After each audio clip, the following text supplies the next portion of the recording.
Hey, it's just Angie tonight. I'm in the closet alone, doing my first ever podcast by myself. Runyon isn't here, so it's just me. You're stuck. You're stuck with just me. And everybody else in Charleston, every woman that is probably at Girls Night Out, which is an event we have here in Charleston. Once a year, it's Girls Night Out. It's for women only, hence the name Girls Night Out. And I think this week I was asked, numerous times if I was going to Girls Night Out. No, I am not. I am not going. It is a great event. Do not get me wrong. It's a wonderful event, a wonderful cause, and they raise a lot of funds at this event.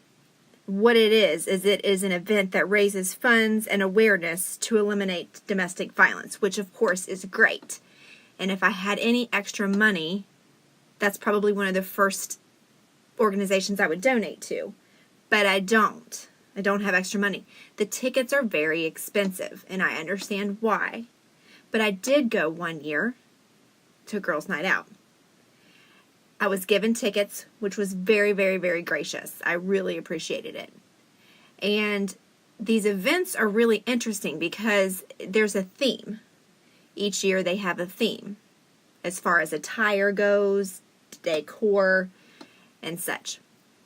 That year it was an all-white event, which was really awesome. So I got my white dress. I was kind of excited to go. They had it at an airport hangar. Okay, so some of it was outside, some of it was inside. So let me paint the picture for you. All women. The only men there are the workers. So people serving the food, people serving the drink, people working there are men, which is kind of fun because they're serving the women, which is kind of cool. So I went. I don't like going to big events like this generally. I'm a very social person. I'm very outgoing. But I don't like being in large groups at all. I don't really like sporting events so much. If they're outside, I'm okay, I guess. But I knew a lot of it was going to be inside. And when you go into enclosed places with all women, men serving them alcohol and food, it gets a little cray-cray. Okay, so I went that year, and it rained for part of the time. So the part of the event they had planned for outside had to be moved inside. So now we're in even more of a cramped space. I'm totally inside with all these women. Well, a lot of these women had to have pre-gamed. Okay, the event starts at like 6 or something. But I swear, I got there right on time because I'm just that type of person. I like to be on time or a little bit early. I cannot stand when people are late. Anyway, I was a little bit early. I went with some friends. Our husbands dropped us off. So I went with these 3 ladies, and we mingled around for a little bit, and we kind of went our separate ways. And by about 6:30, I think half of the women in the place were trashed. Like, I'm talking loud, and I mean, I'm a loud person, we all know that, but like obnoxiously loud. It was so crowded. Women were like shoulder to shoulder, and I panicked so much. I called Jeff. It was probably 6:40. I wasn't even there an hour, and he had to come get me. I had to leave. Now, it's not because it's not a great event. Don't get me wrong. It's a wonderful event. But Angie just doesn't jive in those types of situations where there's so many people. And I can't stand to be around a bunch of drunk people, especially women. Now, again, I do partake in beverages. But when I say these ladies, I'm telling you, it was like you were at a high school event where you had your first drink and everybody was drunk for the first time. That's what it was like. It was almost like childish. And then there were women yelling at other women, kind of starting like yelling fights. And Then, of course, the music was playing. I think some 80s music, which was really kind of cool. But then all these ladies started dancing, and I was embarrassed for them. And I knew that if I would have stayed and had any more drinks, that I'd be the one out there making a fool of myself. So I just thought it was best that I leave. I haven't been back since. Now, they moved the venue. The venue is supposedly better. Maybe I'll give it a try another time. But I just don't have the $100 and some to throw down to go for probably 30 minutes. And if I had money to donate, I would, but I don't. Okay, that's just my little rant on girls' night out. That's why I'm here and all my friends are out. But anyway, so Jeffrey is not here tonight because he is on his annual fantasy football draft night. And it is not local. This is a big event. He travels to Atlanta to be with his brothers and their friends for this draft. Now, they've been doing this draft. Jeff will have to correct me. But I believe, well, more than 10 years. I'm pretty sure. Well, yeah. I mean, I'm almost positive. Each year it seems to get a little bit bigger and bigger. But it's a big deal. And I usually go with him, and we usually make it an adult trip, which is really fun because I drop him off at this event on Saturday around 3 o'clock, and I don't see him again until Sunday, sometime right around noon. And it's cool. He goes and does his thing. What happens at the draft stays at the draft. When I drop him off, I don't talk to him. He might send me a little text, be like, I love you, because, you know, that's just how he does me, which is sweet. Just so I know he's still alive. But I don't see him. I don't talk to him. I don't text him. I don't. And then when he gets in the car the next day, when I pick him up, I just say, "Did you have a good time? Do you have a good team?" That's just what we do. I don't want to know what happens. I don't want to know the details. I just don't. But it's a big deal. So they plan for this like all year. So after fantasy football's over, which I'm assuming is, I don't know, I am probably way off on this.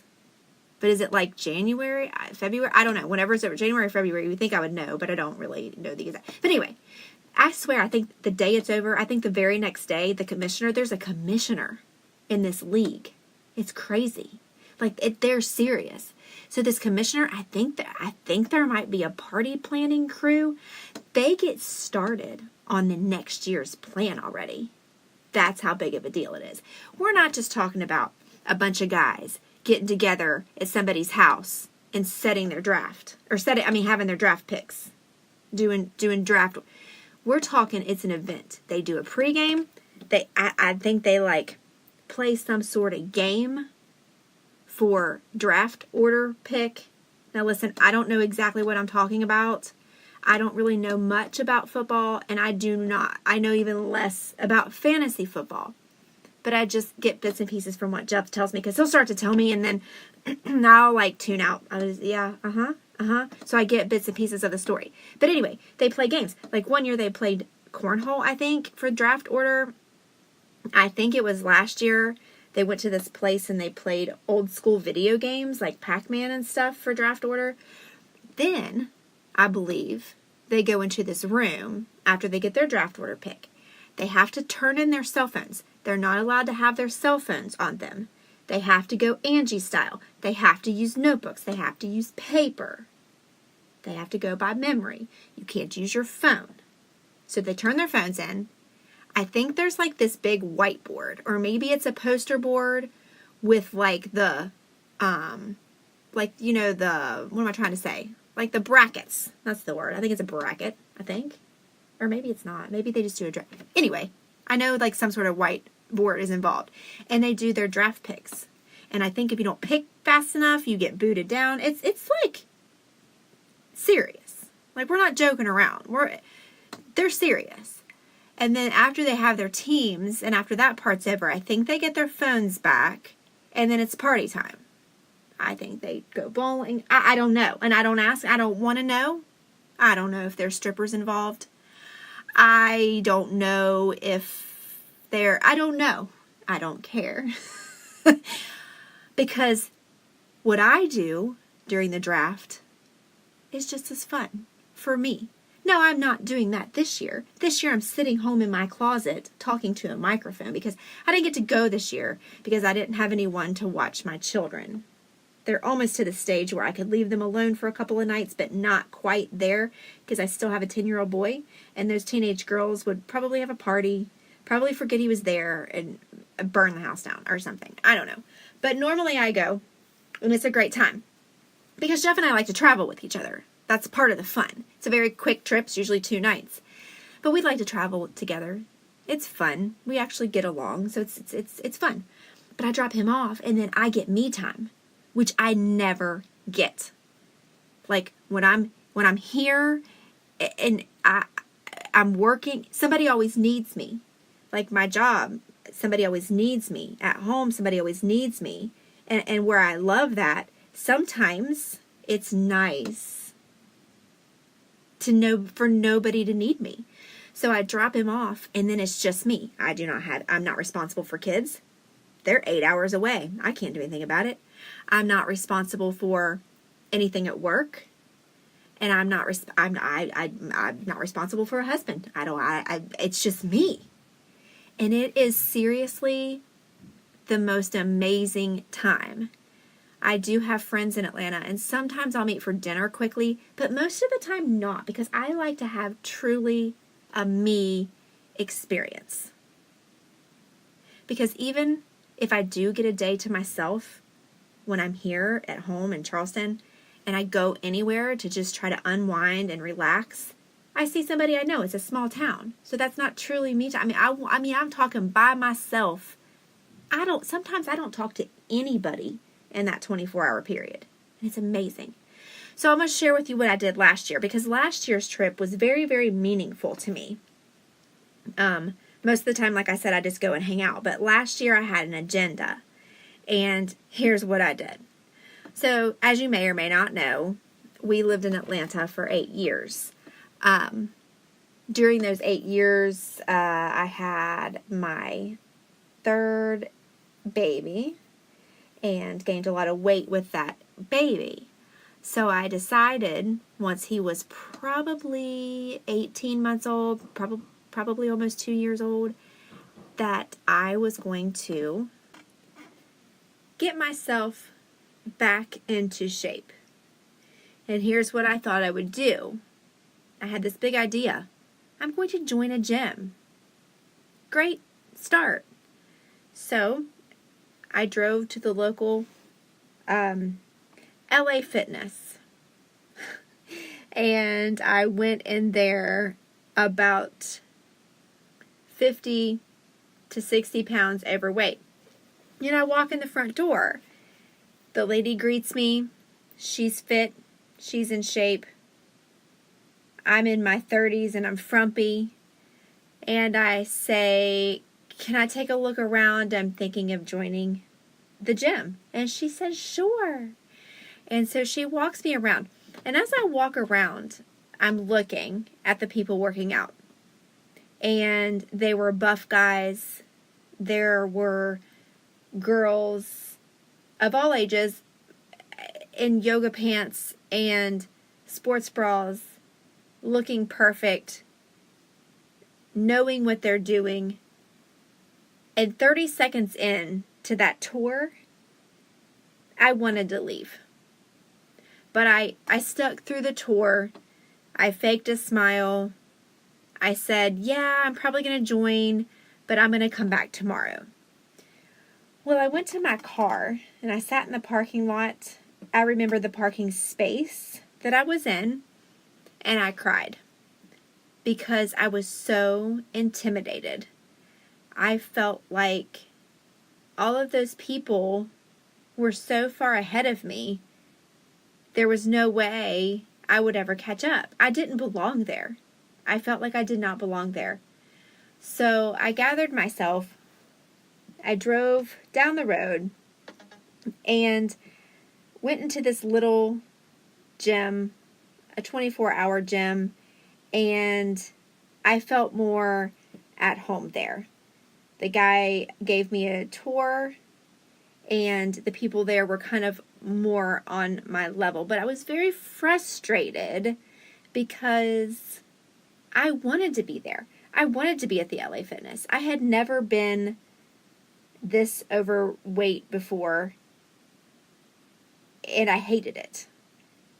But it's where I was at the time. It's where I was. So I joined that gym, and that's where I started my fitness journey. So fast forward, gosh, how many years? Let me think about this for a second. Fast forward like 7 years later, 7, 8 years later. I'm bad at math. Sorry. Probably 8 years, 7, I don't know. Many years later.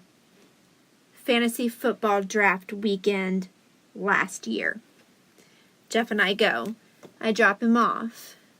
And I decided I was going to go back to that gym because it meant something to me. It was symbolic. It was the lowest point that I felt about myself that day. So I went back to the gym when I walked in. And I said I wanted to work out, that I was in the area visiting. They gave me a free pass.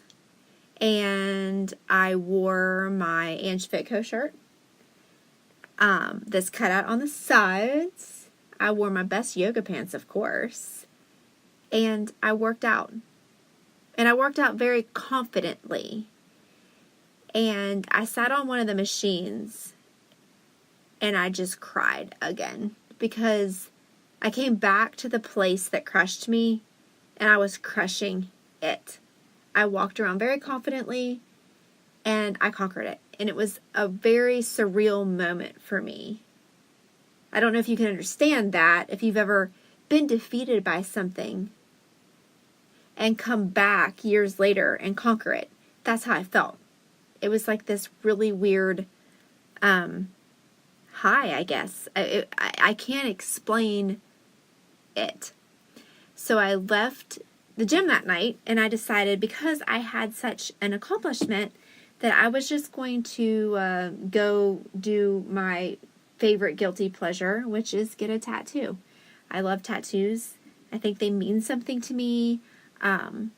I love the feeling of getting a tattoo. I know that's crazy, but I do. It's a stress relief for me. So I did. I went and got a tattoo on my hand. I'll post a picture of it.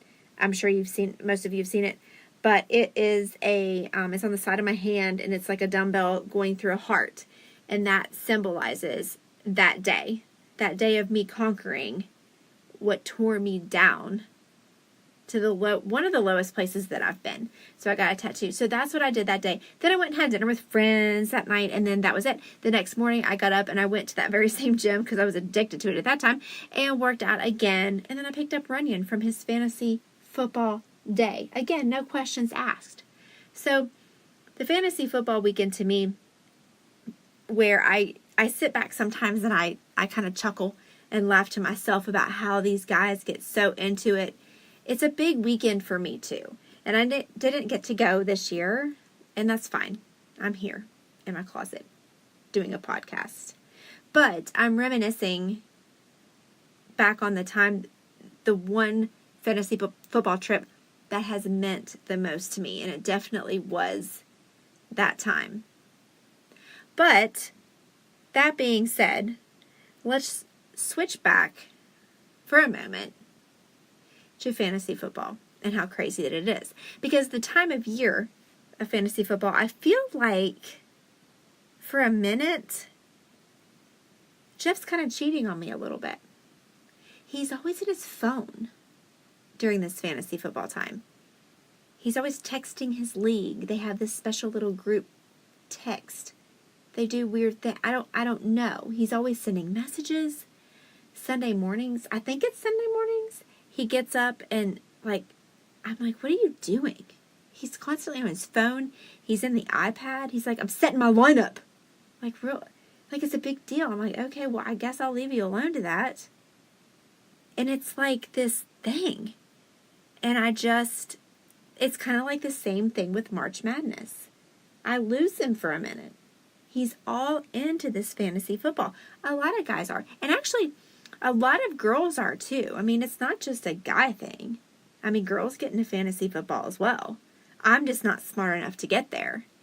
I would just go in and guess. I probably would do really good because I'm just totally guessing. But there are girls that do it as well.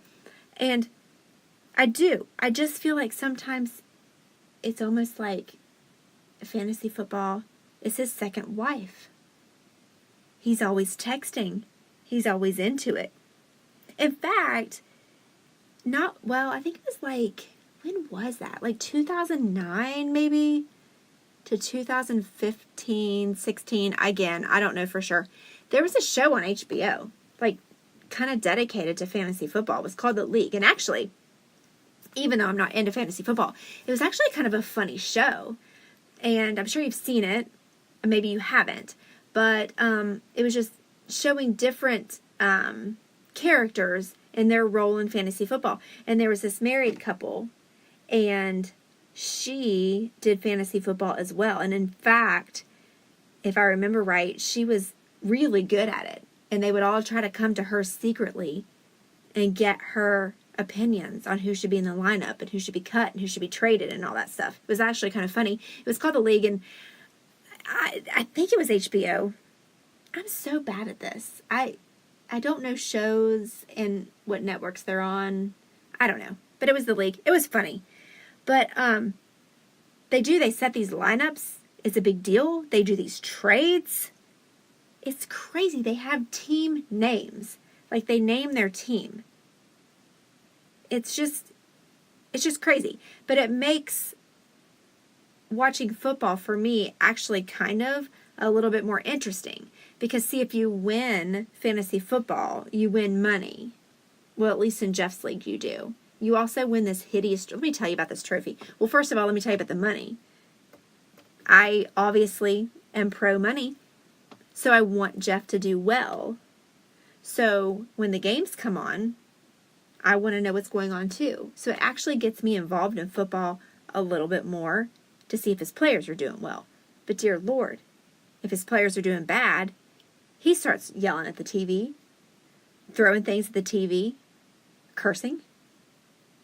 He's taking it very seriously. It's crazy.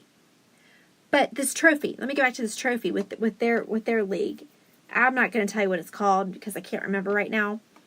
But it's this trophy, and if you can imagine the most hideous trophy, it's like a wooden base with gold plaques on the base of like the name who won that year.